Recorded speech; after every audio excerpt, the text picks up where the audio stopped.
are going to put shank on her, bring her head to the door, but not out the door.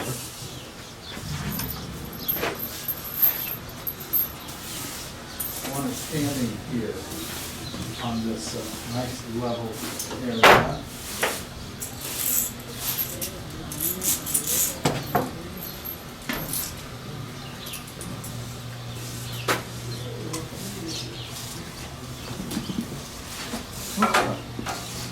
Okay, so what I'm going to do is, we're going to have this, as long as she's standing on the mat like this, I want her standing back in the I'm going to have this across her withers, and then you, let's say, are going to read where the bottom of the level is in inches, okay? Okay. And I'm going to Got that, Jose? Yeah. And you are going to get a carrot afterwards, Sparks. Okay. Bring her forward a little bit. Right there's good. Very nice. That's okay. It's okay. Look, there's a carrot. Well, I'll read it. I'll read You got it, Jay. it? Okay. Got it. Yeah. I don't have it level. You have it? No, Oh, ooh.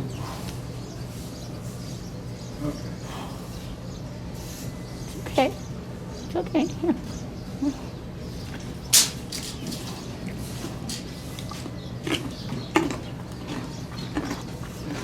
Okay, there you go. 64. It's actually 60, 63 3/4. Okay. Which means she is a good girl.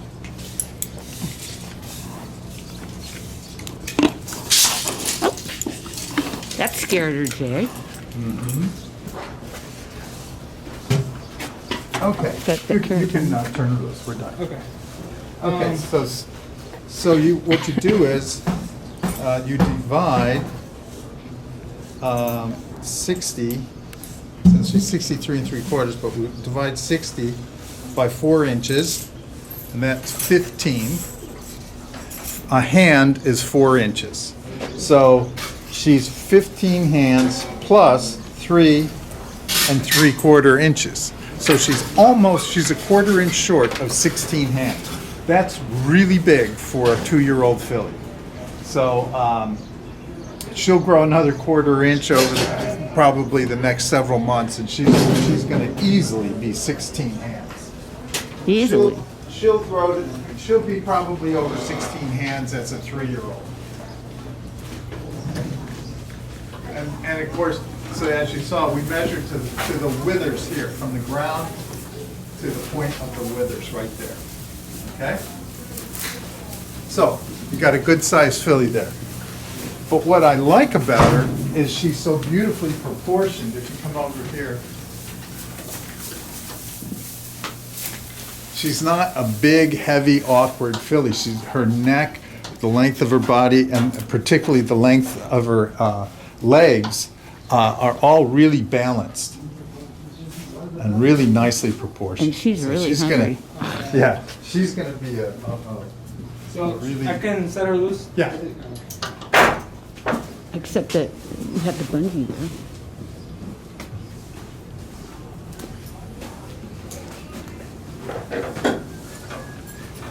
But she's so interested in her head. Okay.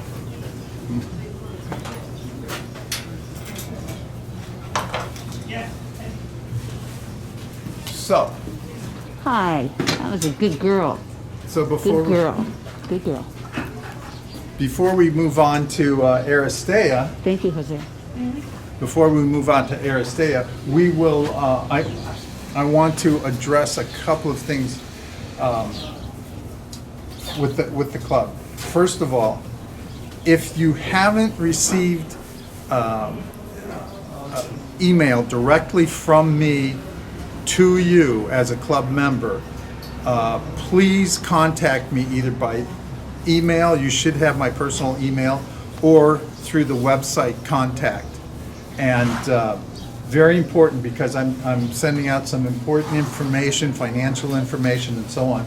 And I want to make sure that we've contacted everybody who's a member of Aristea's club in particular at this time. So if you have not gotten emails directly from me, contact me through the website or my personal email regarding Aristea. So speaking of Aristea, she is doing fantastic. She came out of the race in really good shape.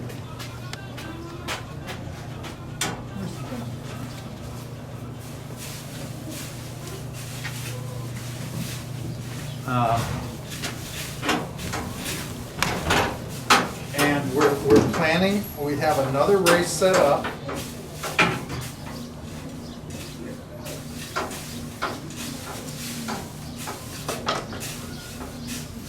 And that race is in 3 weeks. Now, she always loses a little bit of weight, maybe 20 pounds or so after a race. But she's not only gained that back between this last race and the race before, she not only gained back that weight, she actually gained more than she lost, a lot more, about 10 pounds more. So that's really good news. So she's got 3 weeks to the next race, just like she has in all of her races so far. And that schedule seems to really suit her beautifully.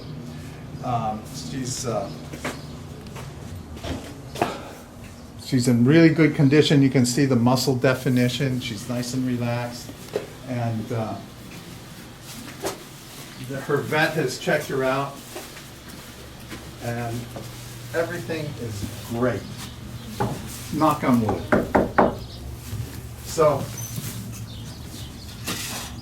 I'll be entering her a week from Thursday in that next race, and hopefully we'll get in. Now, the distance is a little more. It's going to be 1 1/8. So she raced 1 1/4 miles, and she raced a mile, and now we've got 1 1/8 miles. It's not that I picked those distances. That's what the racing office has offered us. And they try to mix it up so it's not always the same 1 mile turf. I think 1 1/8 is probably going to be the best distance for her. Now, one other thing that's different about this race coming up is the last race was for Calbreds. This race coming up is open to any state bred. So all those expensive Kentucky horses, everything can go in there. So on paper, it's going to be a little tougher race, but really they're all tough. I'm really not worried about it. I think, the 1 1/4 mile race was against Open Company. She did just fine. She was on the lead at 1 1/8 miles, and so hopefully we'll win it. We've got a different jockey. S1 Flores has commitment in that race already, so he can't ride for us. So we're going to use Wayne Barnett, who's come in from New York. Wayne's an older rider. He's been around a long time. He's great at stakes winning rider, and he's been on Aristea several times. He's breezed her a couple of times. He's galloped her, so he knows the horse, and I think he'll be just fine. I think actually his temperament will really suit this horse well too. So there you have it. We'll add a little more video. Actually, I'll just kind of edit that out. And Chalky. Chalky is in Kentucky, or on her way to Kentucky. They left last night from California. They're going to Kentucky, where she's going to be bred to Mitole. We talked about that in the Hot Rod Charlie video. Cincy and I are going to Kentucky on Tuesday night, and we'll be there through Saturday. And we're going to visit Chalky, make sure she and her foal have settled in nicely. We're going to look at the stallion Mitole at Spendthrift Farm, and we're going to check on our filly Evening Sonnet, who's going to be bred to Classic Empire. They will both be boarded at the same farm, Blackburn Farm. So we'll have lots of video from Kentucky next week. Actually, it'll be posted the week after. So, thanks for watching, and don't forget, contact me if you have not gotten emails from us. We have some important details we need to take care of, make sure everybody knows what's going on in the racing club. So, thanks for your support. Thanks for joining us. I hope everyone's enjoying it.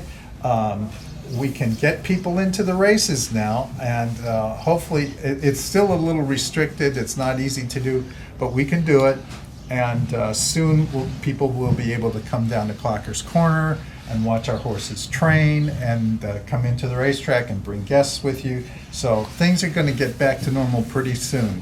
I'm not going to get into politics, although I'd like to, but the vaccinations are making a difference in how Santa Anita is handling the public. We had spectators at the races last weekend, starting last weekend, so that's going to be fantastic. And we thank them for coming out and watching your Astaire.